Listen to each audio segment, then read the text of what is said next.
Back to my channel. ఈరోజు ఏం జరగబోతుందో తెలుసుకుందామా? ఇంకా ఎపిసోడ్లోకి వెళ్ళిపోతే జ్యోత్స్న అలాగే పారిజాతం మాట్లాడుకుంటూ ఉంటారు. ఇక పారిజాతం అయితే, ఏ జ్యోత్స్న, ఏం చేద్దామే ఇప్పుడు?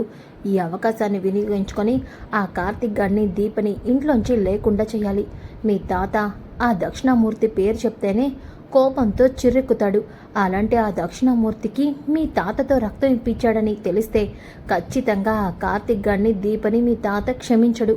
అంతేకాదు, ఈ విషయంలో దశరథ సుమిత్ర కూడా కార్తిక్ దీపని తిడతారు. ఇది మనకి చాలా మంచి అవకాశం. అవును గ్రాని, నువ్వు చెప్పింది నిజం. ఆ దక్షిణామూర్తికి తాతకి మధ్య ఏం గొడవలు జరిగాయో నాకు తెలీదు. కానీ దక్షిణామూర్తిని చూసిన తాత అలాగే మమ్మీ డాడీ ఎలా రియాక్ట్ అయ్యారో నా కళ్ళతో నేను చూశాను. ఈ అవకాశం చాలు దీపని బావని మనం దెబ్బ కొట్టడానికి. చూస్తూ ఉండు, నేను ఎలా మొదలు పెడతానో.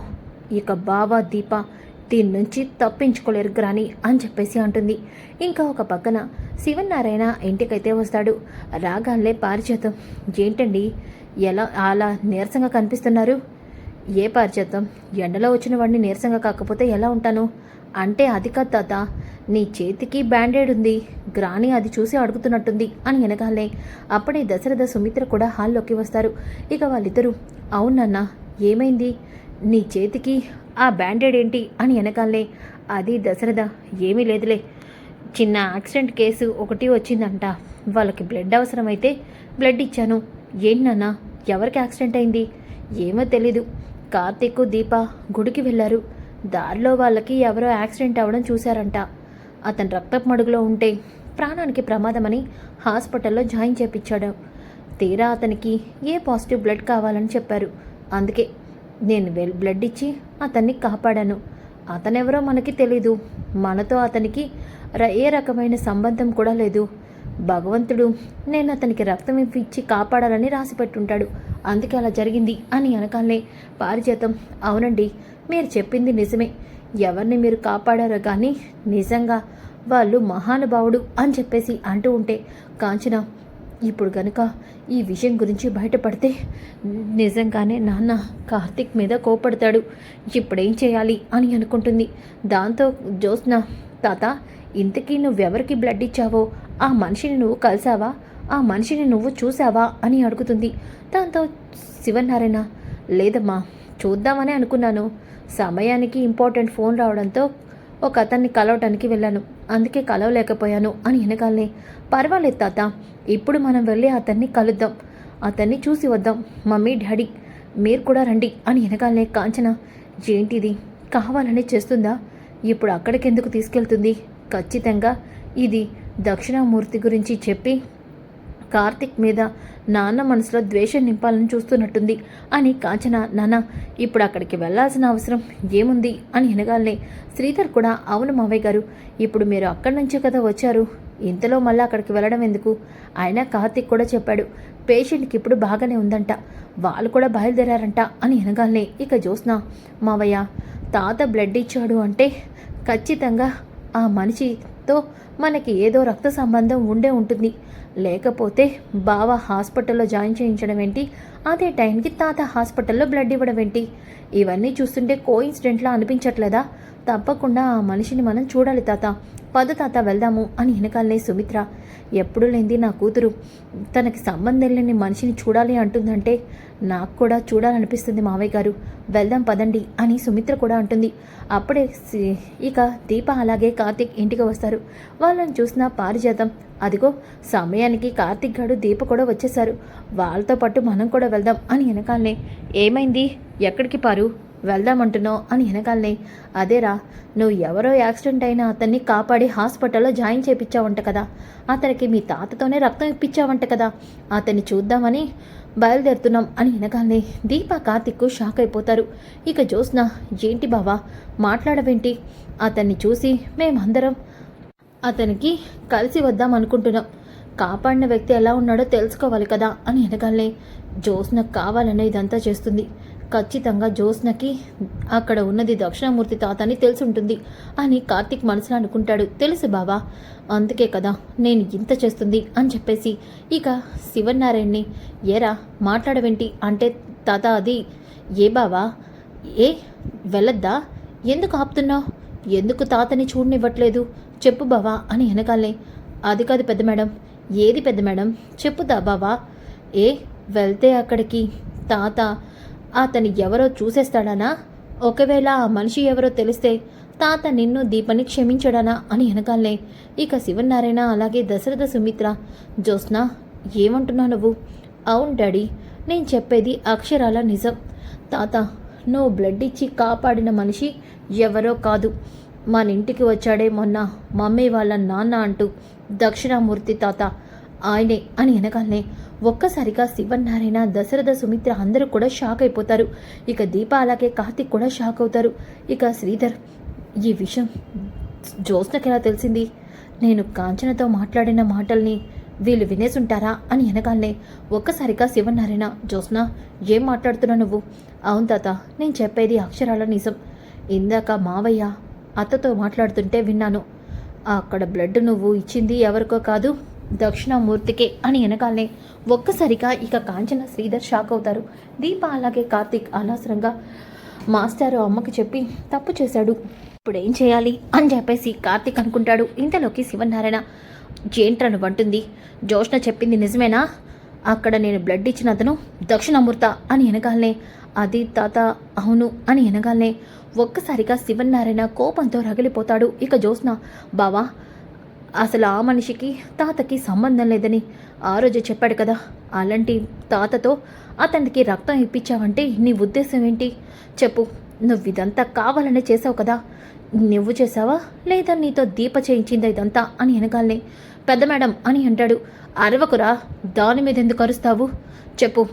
ఆ మనిషిని కాపాడినప్పుడు అతను దక్షిణామూర్తని నీకు తెలీదా? తెలుసు తాత, కాకపోతే ఆ క్షణంలో అతను దక్షిణామూర్త ఇంకెవరా అన్న ఆలోచన నాకు రాలేదు.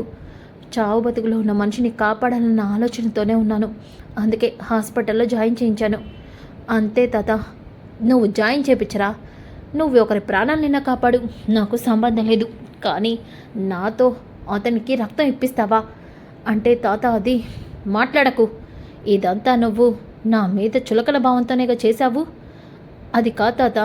ఏంటి కాదురా, ఇప్పుడు ఆ దక్షిణామూర్తికి నేనే తనకి రక్తం ఇచ్చి కాపాడాలని తెలిస్తే ఈ శివనారాయణ ఇంత మూర్ఖుడా, నాకే రక్తం ఇచ్చాడా అని నన్ను హేళన చేస్తాడు. రోజు దక్షిణామూర్తి ముందు నేను తల దించుకునే పరిస్థితి తీసుకొచ్చావు అని వెనకాలనే. అది కాదు తాతయ్య అని దీప అంటుంది. ఏది కాదు, నువ్వు మీ ఆయన కలిసి నా పరువు తీయడమే కాకుండా నా శత్రువుకే నా రక్తం వచ్చి ఇచ్చేలా చేసి నా శత్రువు ముందే నేను తల దించుకునే పరిస్థితి తీసుకొస్తారా? ఇక్కడ ఇక ఒక్క క్షణం కూడా మీ ఇద్దరు ఇంట్లో ఉండడానికి వీల్లేదు. అవును, ఇక మిమ్మల్ని ఇక్కడ ఉండనివ్వను, ఇక్కడి నుంచి మీరు పొండి అంటూ శివనారాయణ దీప కార్తిక్ని ఇక మెడపట్టి బయటికి గంటేస్తూ ఉంటే అప్పుడే అక్కడికి తల మీద కట్టుతో దక్షిణామూర్తి వస్తాడు. ఒక్కసారిగా దక్షిణామూర్తిని అలా చూసి శివనారాయణ అలాగే దశరథ సుమిత్ర పారిజాతం కాంచన శ్రీధర్ జ్యోత్స్న షాక్ అయిపోతారు. సుమిత్ర మనసులో ఒక్కసారిగా తండ్రిని అలా చూసి కళ్ళల్లో కన్నీళ్లు వస్తూ ఉంటాయి. అది పారిజాతం అలాగే జ్యోత్స్న గమనిస్తారు. ఇక దీప కూడా అది చూస్తుంది. ఇంతలోకి శివనారాయణ, ఎంత ధైర్యం ఉంటే మళ్ళీ నువ్వు నా ఇంటి గుమ్మం తొక్కుతావా? వాచ్మ్యాన్, వాచ్మ్యాన్, ఏం చేస్తున్నావురా? అడ్డమైన వాళ్ళ ఇంట్లోకి వస్తూ ఉంటే వాళ్ళని లోపలికి పంపిస్తావా అని వెనకాలనే. ఇక దక్షిణామూర్తి, చూడు శివనారాయణ, నాకు తెలుసు నాకు నువ్వు రక్తం ఇచ్చావనే విషయం తెలిస్తే నువ్వు నీ మనవడు మనవరాల్ని ఇలా బయటికి గంటేస్తావని నాకు తెలుసు. అందుకే నీతో ఒక విషయం చెప్దామని ఇక్కడికి వచ్చాను. నేను ఇలాంటి పరిస్థితిలో ఉన్నా ఇక్కడికి ఎందుకు వచ్చానో తెలుసా అని వెనకాలనే దీప.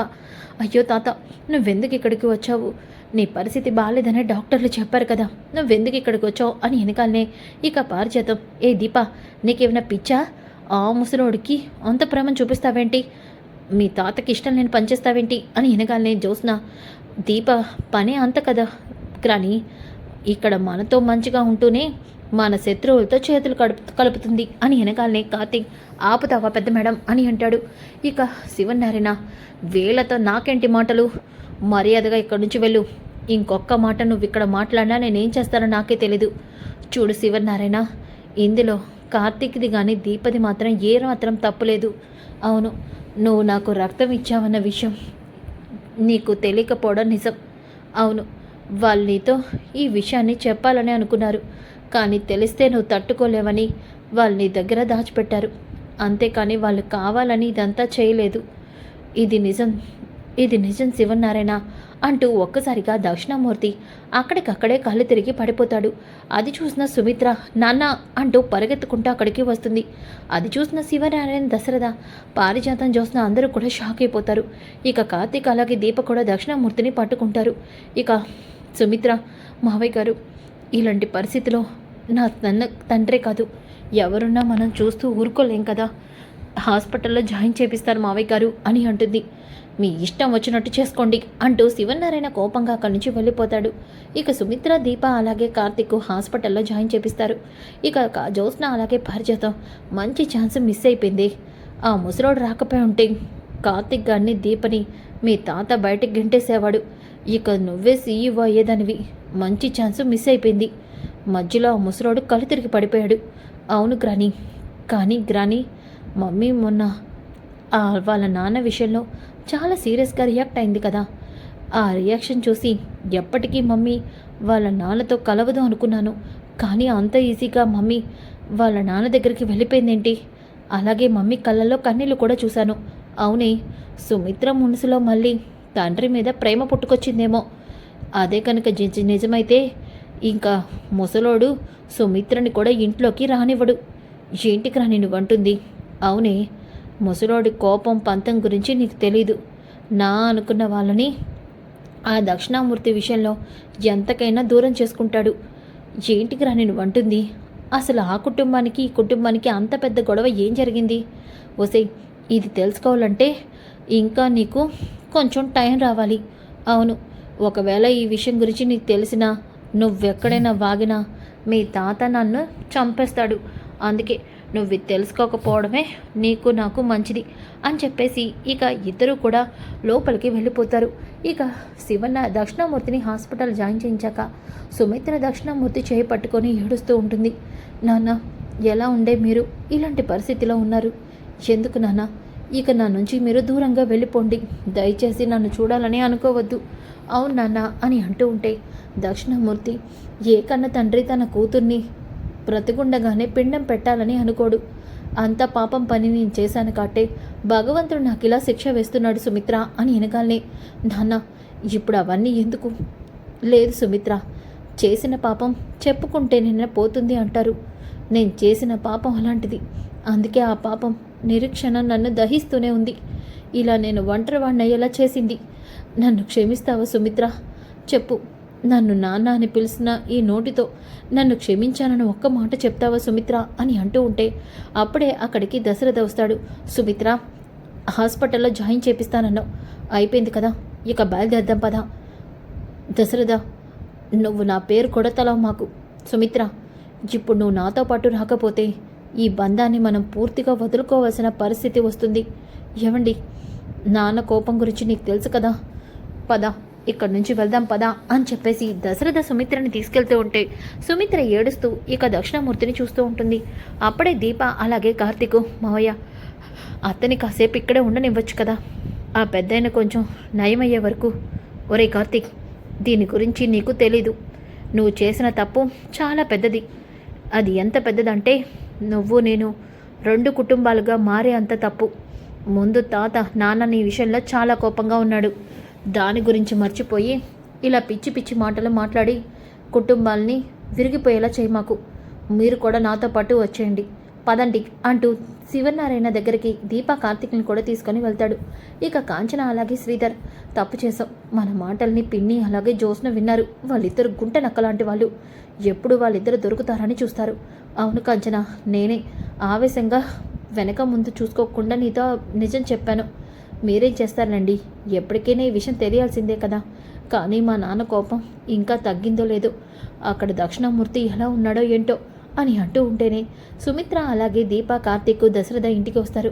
వాళ్ళని చూసిన శివనారాయణ, ఆగండి, అక్కడే ఆగండి, మీరు చాలా పెద్ద శుద్ధి తప్పు చేశారు. అలాంటప్పుడు శుద్ధి చేసుకొని ఇంటికి రావాలి. ముందు బయటే స్నానాలు చేసుకొని తడి బట్టలతో లోపలికి రండి. ఆ మనిషిని ముట్టుకున్న మీరు లోపలికి రావడానికి వీల్లేదు, వెళ్ళండి అని వెనకాలనే. అదిగా తాత, ఇంకేమీ మాట్లాడద్దు అని వెనకాలనే సుమిత్ర, దీప, కార్తీక్ ఇక ఆ బయటే నీళ్లు పోసుకొని తడి బట్టలతో లోపలికి వస్తారు. ఇక వాళ్ళు లోపలికి వచ్చాక ఫ్రెష్ అప్ అయి కిందకి వస్తారు. వచ్చాక శివనారాయణ, ఎంత ధైర్యం ఉంటే ఇలాంటి పని చేస్తావురా నువ్వు? అది కాదు తాత. ఏంటి బావా, తాత చెప్తున్నాడు కదా ఆ తాతతో దూరంగా ఉండమని. ఎవడు నీకు తాత? అదే ఆ దక్షిణామూర్తితో.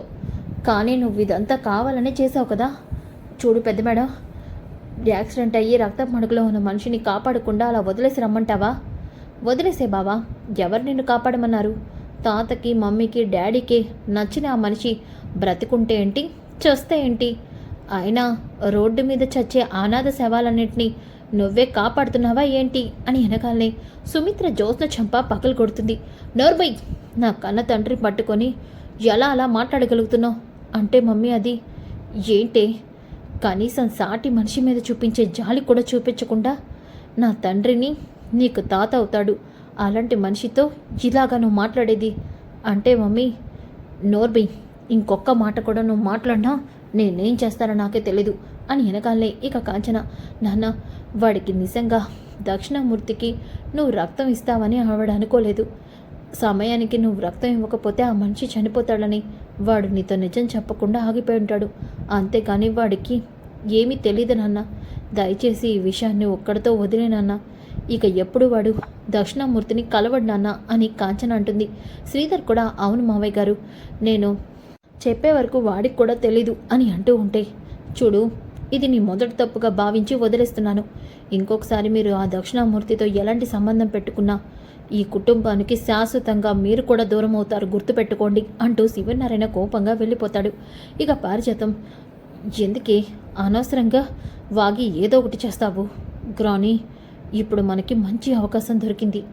ఏంటి అది? చెప్పను, చేసి చూపిస్తాను, చూస్తూ ఉండు అని చెప్పేసి అంటుంది. ఇక జ్యోత్స్న మనసులో, ఈ అవకాశాన్ని అస్సలు వదులుకోను.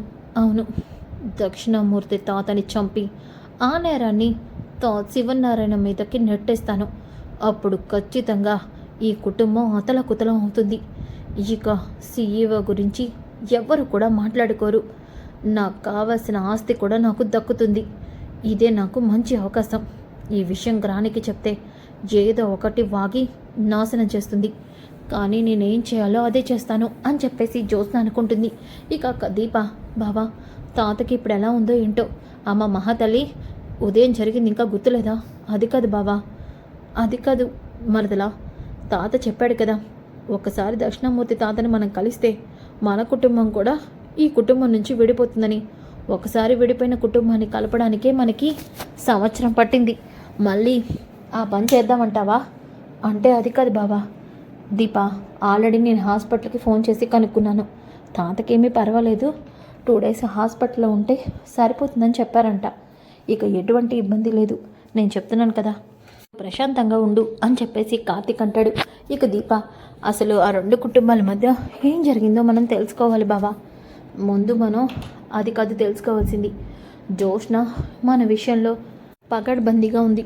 ముందు మనం జ్యోత్స్నకి ఏ విషయంలో దొరకకుండా చూసుకోవాలి. నువ్వు సీఈఓ అవ్వాలి, ముందు మనం దాని మీద కాన్సన్ట్రేషన్ పెట్టాలి అని చెప్పేసి కార్తీక్ అంటాడు.